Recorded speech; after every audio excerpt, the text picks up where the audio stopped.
जा सकती है। झारखंड कांग्रेस प्रभारी पहुंचे रांची। गुलाम अहमद मीर का बड़ा बयान, 81 में से 89 सीट पर कोई दिक्कत नहीं और आज रात तक कांग्रेस की दूसरी लिस्ट जारी हो सकती है। अलायंस की औपचारिक घोषणा भी जल्द होगी, ऐसा कांग्रेस बता रही। गुलाम अहमद मीर का बड़ा बयान सामने आया, 81 में से 89 सीटों पर कोई दिक्कत नहीं आ रही। आज रात तक कांग्रेस की दूसरी लिस्ट भी जारी हो जाएगी। अलायंस की औपचारिक घोषणा भी जल्द होने की संभावना है।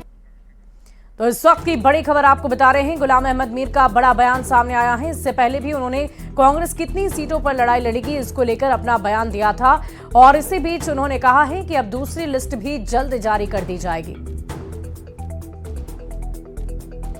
तो देख लिया होगा, दूसरे लिस्ट में 2 क्वेरीज थी और वो मेरे ख्याल से आज दोपहर तक पूरा हो जाएगा। ग्राउंड इंफॉर्मेशन कुछ तो आज लेट शाम तक आएंगे, कुछ कल तक आएंगे। सर, सीट को लेकर जैसा उस दिन घोषणा हुआ 70 सीटों पर सहमति बनी, बचे हुए को लेकर अब तक आधिकारिक घोषणा नहीं है। वो भी हो जाएगा, होते जा रही है, आधिकारिक हो जाएगा, उसमें कोई परेशानी की बात नहीं है।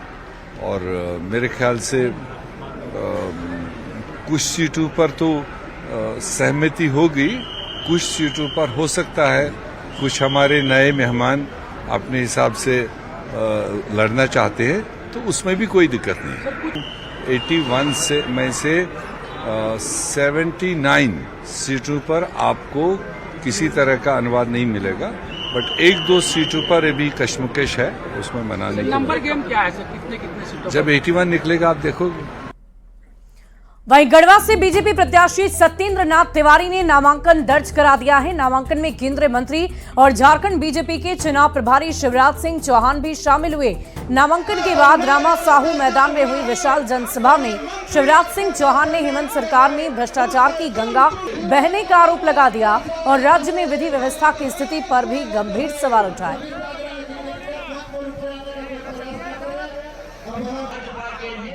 कुंभकर्ण था, रावण का भाई कुंभकर्ण। कहते थे वो 6 महीना सोता था और 6 महीना उठता था तो 6 महीने खाते ही रहता था। वो तो 6 महीने खाता था, लेकिन गढ़वा में जो मंत्री बैठा है वो तो 12 महीने ही खाता रहता है। ये ईंट खा जाए, ये पत्थर खा जाए और ये क्या खा जाए? अरे जोर से बताओ, क्या खा जाए? और झारखंड चुनाव से जुड़ी इस वक्त की बड़ी खबर आ रही है। हिंदुस्तानी आवाम मोर्चा ने लिस्ट जारी कर दी। 8 उम्मीदवारों की लिस्ट जारी हो चुकी है। चतरा से मनोज भुइयां, मनिका से अतुल कुमार सिंह, लातेहार से उपेंद्र भुइयां, डाल्टनगंज से अजीमुद्दीन अंसारी, विश्रामपुर से विनीत कुमार, छतरपुर से अनिल मांझी, हुसैनाबाद से सुभद्रा देवी को टिकट दिया गया है।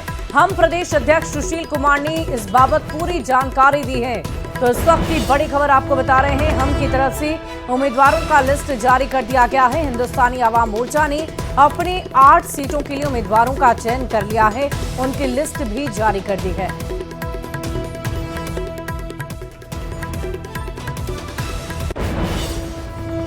और झारखंड विधानसभा चुनाव से ही जुड़ी एक और बड़ी खबर आ रही है। हेमंत सोरेन कल करेंगे नामांकन। बरहेट से चुनावी मैदान में है हेमंत सोरेन, यानी कि झारखंड के मुख्यमंत्री बरहेट सीट के लिए अपना नामांकन दर्ज कराएंगी। कल्पना सोरेन गांडी सीट के लिए कल नामांकन करेंगी। अमर बावरी कल नामांकन का पर्चा भरेंगे। वहीं चंदन कियारी से चुनावी मैदान में है अमर बावरी। सीपी सिंह भी कल ही नामांकन करेंगे, जो रांची से उम्मीदवार है। 28 अक्टूबर को बाबूलाल मरांडी नामांकन करेंगे। वहीं 25 अक्टूबर को बिरंची नारायण भी नामांकन करेंगे। नवीन जायसवाल कल करेंगे नामांकन, ऐसी जानकारी आ रही है। वहीं 25 अक्टूबर को चंपाई सोरेन और लोबिन हेम्ब्रिम भी अपना नामांकन दर्ज कराएंगे। तो वो दावा है खुशफहमी पालें, मुंगेरी लाल के हसीन सपने देखे से कोई किसी को रोकता है क्या? नहीं, देखिए मैं इतना ही जानता हूँ, भारतीय जनता पार्टी विश्व की सबसे बड़ी पार्टी है और हमें फक्र है, हमें बहुत उसको अभिमान गौरव लगता है कि हम लोग भारतीय जनता पार्टी के एक कार्यकर्ता हैं। और अगली खबर गुमला से आ रही है, जहां विशुनपुर से बीजेपी प्रत्याशी समीर उरांव ने नामांकन कर दिया है। गाजे बाजे और हजारों समर्थकों की जुलूस के साथ समीर उरांव ने नामांकन किया और इस मौके पर केंद्रीय महिला बाल विकास मंत्री अन्नपूर्णा देवी भी उनके साथ रही। नामांकन के बाद दोनों ने इस विधानसभा चुनाव में बीजेपी की दमदार जीत का दावा किया है। पूरी राज्य की जनता के साथ हमारा गुमला जिला और बिशुनपुर विधानसभा की जनता भी ऐसे सरकार के रवैये से पूरा आक्रोशित हुआ है। तो निश्चित रूप से समीर उरांव जी इस जमीन के, इस धरती के का पुत्र है और हमेशा लोगों की सेवा करते रहे हैं। आप इसके पहले भी वो प्रतिनिधित्व कर चुके हैं और आने वाले समय में भी लोगों का विश्वास, भरोसा, जिस तरह से लोगों का समर्थन मिल रहा है, निश्चित रूप से ये जीतेंगे। और झारखंड विधानसभा चुनाव से जुड़े इस वक्त की बड़ी खबर आ रही है। टिकट कटने पर भड़क गए जेएमएम विधायक दिनेश विलियम मरांडी। दिनेश मरांडी ने जेएमएम पर हमला बोला, कहा गुरुजी को सामिन मरांडी ने राजनीति में लाया और दुमका से चुनाव भी लड़ाया। वो चुनाव जीते, राजनीति में आगे बढ़े, लेकिन मेरे साथ उनके परिवार ने धोखा कर दिया है। आपके परिवार से 4 लोग लड़ेंगे और सामिन मरांडी से एक भी नहीं लड़ेगा। सामिन मरांडी के बेटे हैं दिनेश विलियम मरांडी। दिनेश विलियम मरांडी को इस बार टिकट नहीं मिला है। तो वे चुनाव जीते और राजनीति में आगे बढ़े और विलियम मरांडी की तरफ से ये बयान सामने आया, लेकिन मेरे साथ उनके परिवार ने धोखा किया। उन्होंने सोरेन परिवार के ऊपर धोखा का आरोप लगाया है। उन्होंने कहा कि राजनीति में सोरेन परिवार को आगे बढ़ाने में मरांडी परिवार की अहम भूमिका रही है। उन्होंने कहा कि गुरुजी को सामिन मरांडी ने ही राजनीति में लाया था, यानी कि शिबू सोरेन की बात वो कर रहे हैं और दुमका से चुनाव भी लड़वाया। वे चुनाव जीते, राजनीति में आगे भी बढ़े, लेकिन मेरे साथ और मेरे परिवारजनों के साथ उन्होंने धोखा किया है, क्योंकि उन्हें इस बार टिकट नहीं दिया गया। वहीं विधानसभा चुनाव को लेकर नेता जनता से जुड़ने के लिए तरह तरह की कोशिशें कर रहे हैं और ऐसा ही एक तस्वीर जामताड़ा में देखने को मिली है, जहां अपने बयानों और कारनामों की वजह से सुर्खियों में रहने वाली सूबे के ग्रामीण विकास मंत्री और जामताड़ा के कांग्रेस प्रत्याशी इरफान अंसारी चाय बनाते हुए नजर आए। इरफान अंसारी ने नाम लिए बगैर बीजेपी उम्मीदवार सीता सोरेन पर तंज कसते हुए ये कह दिया कि जामताड़ा की जनता मेहमान का स्वागत तो करती है, मगर उन्हें बर्दाश्त नहीं करती। खास करके जो मेहमान लोग आते हैं यहाँ बरसाती मेढक की तरह, है ना, आए और चले गए, उनके लिए मैं चाय बना रहा हूँ और मैं भिजवा रहा हूँ। और मैं कहूँगा कि चाय को भेज दीजिए, उनको पिला दीजिएगा और इरफान अंसारी के हाथों के द्वारा चाय दे दीजिएगा। जामताड़ा की जनता मेहमान को बर्दाश्त।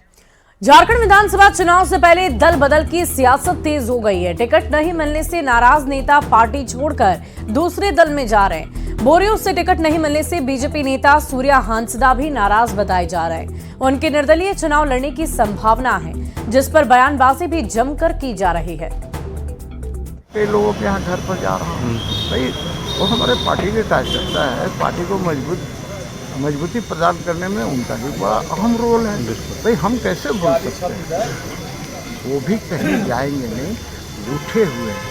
भाई रूठे हुए को बनाना भी आवश्यक है। पद का लालच देके, पैसे का प्रलोभन देके, डरा के, धमका के, ईडी सीबीआई बता के अब तत्काल तो रोक लेंगे, लेकिन उसका प्रतिफल क्या होगा? मैं उदाहरण देता हूँ, राजधनवार में रविंदर राय को इन लोगों ने मना लिया, उनके घर पहुंच गए तमाम जो प्रभारी थे। ठीक है, अभी मीडिया में आ रहा है वो मान गए, लेकिन वो मान जाएंगे, उनके चाहने वाले, उनके जो फॉलोअर्स हैं, उनके जो लोग हैं, क्या वो इस बात को कबूल करेंगे? नेताओं की बलि राजनीतिक स्वार्थ के लिए लोग हैं और भाई, बेटा, पिता, यहां तक कि पुत्रवधू को अगर आप टिकट दोगे तो जिन कार्यकर्ताओं में आत्मसम्मान बचा है, जिन कार्यकर्ताओं में जमीर जिंदा है, वो भारतीय जनता पार्टी में नहीं रहे। और झारखंड विधानसभा चुनाव की सरगर्मी के बीच नेताओं का पाला बदलने का दौर जारी है, जिसे लेकर बीजेपी प्रदेश प्रवक्ता प्रतुल शाहदेव ने बीजेपी को छोड़ जेएमएम का दामन थामने वाले नेताओं पर कटाक्ष कर दिया है। प्रतुल शाहदेव ने कहा कि जिन लोगों ने पार्टी को छोड़ा है वे अपना स्वार्थ देख रहे हैं। जबकि पार्टी के कार्यकर्ताओं का लक्ष्य राष्ट्र हित सबसे अहम होता है।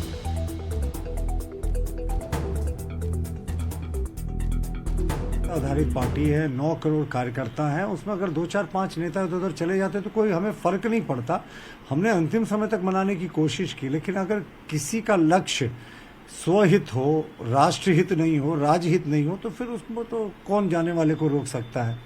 और ऐसे भी कहते हैं ना, दिवाली का समय है, कुछ सफाई उफाई भी हो गई, हमारे यहाँ रंगाई पुताई चल रही थी।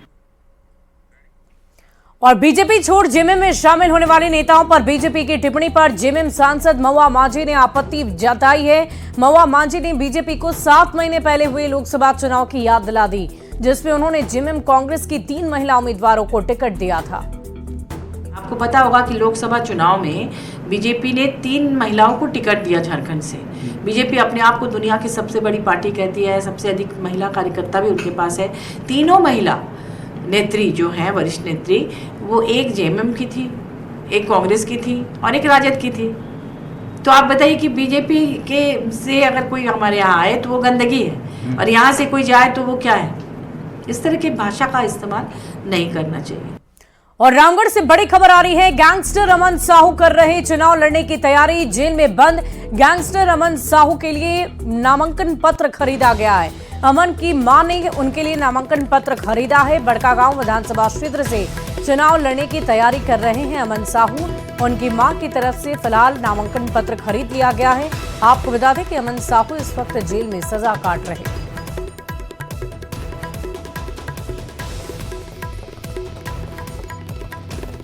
अगली खबर धनबाद से, जहां भारी मात्रा में कैश की जब्ती हुई है। कार से 71,97,000 रुपए जब्त हुए। महुदा में तिलमच्चो चेकपोस्ट पर जब्त किए गए हैं। बोकारो से धनबाद जा रही थी लग्जरी कार। आयकर विभाग की टीम को ये सूचना दे दी गई है। कार सवार लोगों से पूछताछ की जा रही है। तो तस्वीरें हम आपको दिखा रहे हैं। देखिए कितने नोट हैं, आपको नजर आ रहे होंगे। ये सभी एक लग्जरी कार से बरामद किए गए हैं, जिसमें कुछ लोग भी सवार थे, जिनसे पूछा जा रहा है कि आखिर ये नोट कहां से आए, कहां ले जाए जा रहे थे। आपको बता दें कि आचार संहिता लागू होने के बाद ये कार्रवाई बहुत ही महत्वपूर्ण है। बोकारो से धनबाद की ओर ये कार जा रही थी। तस्वीरें हम आपको दिखा रहे हैं। 71 लाख रुपए हैं। ये पैसे किसके हैं? इस लग्जरी कार से इस पैसों को बरामद किया गया है। बागवाड़ा एसडीपीओ भी मौके पर पहुंची और फिलहाल इस पूरे मामले की जांच पड़ताल जारी है।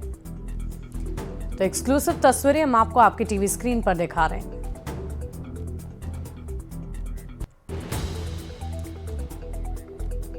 तो कार से 71,97,000 रुपए जब्त किए गए हैं। आप नोटों की गड्डियों को देखकर अंदेशा लगा सकते हैं कि ये पैसे कितने ज्यादा हैं। और इसी लग्जरी कार से इस नोटों के जखीरे को बरामद किया गया है, जिसे आप टेबल पर रखा हुआ देख पा रहे होंगे।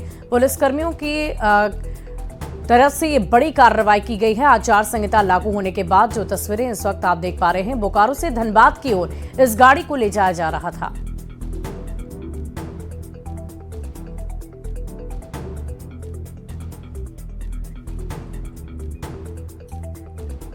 और झारखंड विधानसभा चुनाव के मद्देनजर रांची पुलिस को बड़ी सफलता हाथ लग गई है। पुलिस ने नामकुम इलाके से 500 किलो डोडा बरामद किया है। दरअसल ये डोडा दूसरे राज्यों में भेजे जाने के लिए एक जगह पर छिपाकर रखा गया था, जिसकी सूचना पुलिस टीम को दी गई।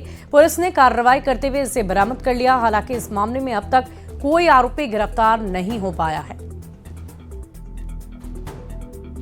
दरमियान रांची पुलिस प्रशासन जो है वो पूरी तरह से वैसे तत्वों के खिलाफ जुटी हुई है और लगातार उनके खिलाफ मुहिम चला रही है, जो कहीं न कहीं चुनाव कार्यों को प्रभावित कर सकते हैं। खासतौर से धनबल का इस्तेमाल हो या फिर जो नशे के सौदागर हो, उन पर अंकुश लगाना, तमाम चीजों को लेकर रांची पुलिस प्रशासन के द्वारा कार्रवाई की जा रही है। और इसी फहरिस्त में एक बड़ी नशे की खेप जो है वो नामकुम इलाके में बरामद की गई है। बता दें कि ये जो डोडा है ये करीब 500 केजी डोडा है, करीब 5 क्विंटल डोडा है, जिसे कि पुलिस ने गुप्त सूचना के आधार पर बरामद किया गया है। इसे एक जगह इकट्ठा करके रखा गया था। हालांकि उसकी सूचना जो है पुलिस प्रशासन को समय रहते मिल गई, जिसके बाद ये पूरी कार्रवाई की गई। बता दें कि जो नामकुम का पूरा इलाका है, इसका इस्तेमाल, इसके रूट लाइन का इस्तेमाल जो है वो नशे के सौदागर किया करते हैं। और इसी रूट लाइन से होकर जो नशे के सामान है वो हरियाणा, राजस्थान जैसे तमाम इलाकों में जाते हैं। इसे देखते हुए पुलिस प्रशासन खासतौर से नामकुम इलाके में भी काफी सरगर्मी है और इसे देखते हुए यहाँ पर नशे के सौदागरों के खिलाफ लगातार अभियान चलाया जा रहा है। उसी फहरिस्त में ये कामयाबी मिली है, लेकिन सबसे अहम बात है कि इसमें एक भी आरोपी की गिरफ्तारी अब तक नहीं हो पाई है। उन आरोपियों की गिरफ्तारी के लिए पुलिस प्रयास कर रही है, हालांकि अब तक इस पूरे मामले में कोई अहम सुराग पुलिस को नहीं मिला है। कैमरामैन संजीव तिवारी के साथ ओम प्रकाश, न्यूज़ 18 रांची। राजधानी रांची से एक बड़ी खबर का रुख करेंगे। तबाही मचाने आ रहा चक्रवाती तूफान डाना, झारखंड में मौसम विभाग की तरफ से अलर्ट जारी किया गया है। रांची में आज से डाना का असर दिखेगा। 40 से 50 किलोमीटर की रफ्तार से हवा चलेगी। ठनका गिरने का भी अलर्ट जारी कर दिया गया है। 26 अक्टूबर तक डाना का असर रहेगा। मौसम विभाग की तरफ से ऐसी जानकारी दी जा रही है। आम लोगों को भी सतर्क और सावधान रहने के लिए कहा गया है। झारखंड का जो पूरा पूर्वी भाग है वहां पे गर्जन वज्रपात की स्थिति देखने को मिल सकती है और 23 तारीख शाम से ही आप देखेंगे कि झारखंड में बादल आने लगे हैं और खासकर पूर्वी भाग में बारिश के साथ में गर्जन वज्रपात की स्थिति देखने को मिलेगी। और झारखंड में चुनाव का माहौल है। सभी नेता अपने अपने क्षेत्रों में जी जान लगाकर जी तोड़ मेहनत कर रहे हैं, लेकिन चुनाव में एक और बात बहुत खास हो जाती है। भक्ति, भगवान की भक्ति।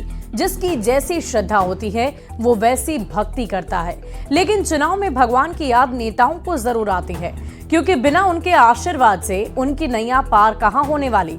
ऐसा ही एक मंदिर है रांची का जगन्नाथ मंदिर, जहां मत्था टेकने छोटे से लेकर बड़े राजनेता जरूर जाते हैं, क्योंकि उन्हें पूरा विश्वास है कि भगवान जगन्नाथ उनकी हर मनोकामना जरूर पूर्ण करेंगे।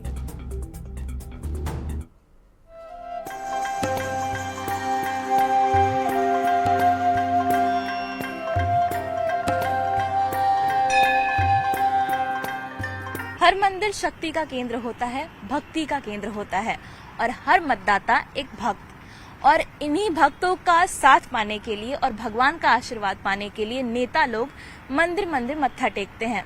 ऐसे ही एक प्रसिद्ध मंदिर में से एक है रांची का जगन्नाथ मंदिर। यहाँ पर बड़े बड़े दिग्गज नेता चुनाव के समय या आम दिनों में भी आते हैं और मत्था टेकते हैं, भगवान जगन्नाथ का आशीर्वाद लेते हैं इस मनोकामना के साथ कि उन्हें जनता का साथ मिले। तो चलिए हम इस वक्त रांची के जगन्नाथ मंदिर पहुंच गए हैं। इस मंदिर के अंदर आपको लेकर चलेंगे, इस मंदिर की मान्यता बताएंगे और इस मंदिर के इतिहास के बारे में भी आपको पूरी जानकारी देंगे। आइए मेरे साथ। रांची की हरी भरी पहाड़ी पर बना जगन्नाथ मंदिर सबसे प्रसिद्ध धार्मिक स्थलों में से एक है। यहाँ भक्त और पर्यटक अपने आप खींचे चले आते हैं, क्योंकि मंदिर बरबस ही अपनी ओर आकर्षित कर लेता है। यहाँ लोग भगवान जगन्नाथ के दर्शन करने के लिए दूर दूर से आते हैं। हम इस वक्त रांची के जगन्नाथ मंदिर पहुंच चुके हैं और यही वो मंदिर परिसर है जहां पर बड़े बड़े नेता, अभिनेता और दिग्गज अलग अलग क्षेत्र से आते हैं, अपनी मन्नत लेकर के भगवान जगन्नाथ से वो आशीर्वाद मांगते हैं। और कहा जाता है कि यहाँ जो मन्नत मांगी जाती है वो पूरी भी होती है। इस मंदिर का इतिहास क्या है और इस मंदिर की मान्यता क्या है, ये सब जानने के लिए आइए हम आपको इस मंदिर के पुजारी से मिलवाते हैं। इतिहास ये है कि मंदिर का निर्माण जो है ठाकुर एनीनाथ सहदेव द्वारा 1691 ईस्वी में कराया गया। इसके पीछे का इतिहास ये है कि जो ठाकुर एनीनाथ सहदेव जो थे वो जगन्नाथ जी के भक्त थे, तो वो अक्सर पुरी जाया करते थे। अब चूंकि वो राजा थे तो सुविधा संपन्न थे, उनके पास सैनिक, रथ, हाथी, घोड़ा सभी थे, तो वो चले जाते थे। चूंकि आज के समय के हिसाब से न ट्रेन था न गाड़ी वगैरह था, तो जल्दी पहुंचते नहीं थे।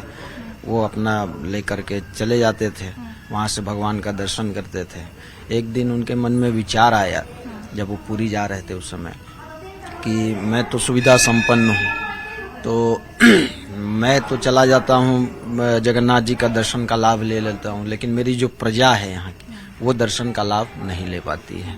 तो ये मन में विचार करके भगवान के पास जाकर के ना दर्शन किए, ध्यान तपस्या वगैरह किए। तो एक दिन स्वप्न में जगन्नाथ जी उनको दर्शन देते हैं और इस पहाड़ी को इंगित करते हुए उन्होंने उनको आदेश दिया कि इस पहाड़ी पर मेरे मंदिर का निर्माण कराओ और विग्रहों का निर्माण करा के पुरी से लेकर के आओ और प्राण प्रतिष्ठा कराओ।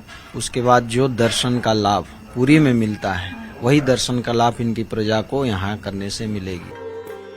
इस मंदिर में मुख्यमंत्री हेमंत सोरेन से लेकर पूर्व सीएम रघुवर दास, बीजेपी प्रदेश अध्यक्ष बाबूलाल मरांडी, आजसू अध्यक्ष सुदेश महतो, मंत्री मिथिलेश ठाकुर जैसे दिग्गज नेता मत्था टेकते रहे हैं। इनका मकसद भगवान जगन्नाथ का आशीर्वाद पाना तो है ही, झारखंड की जनता के दिलों में जगह बनाना भी मकसद होता है।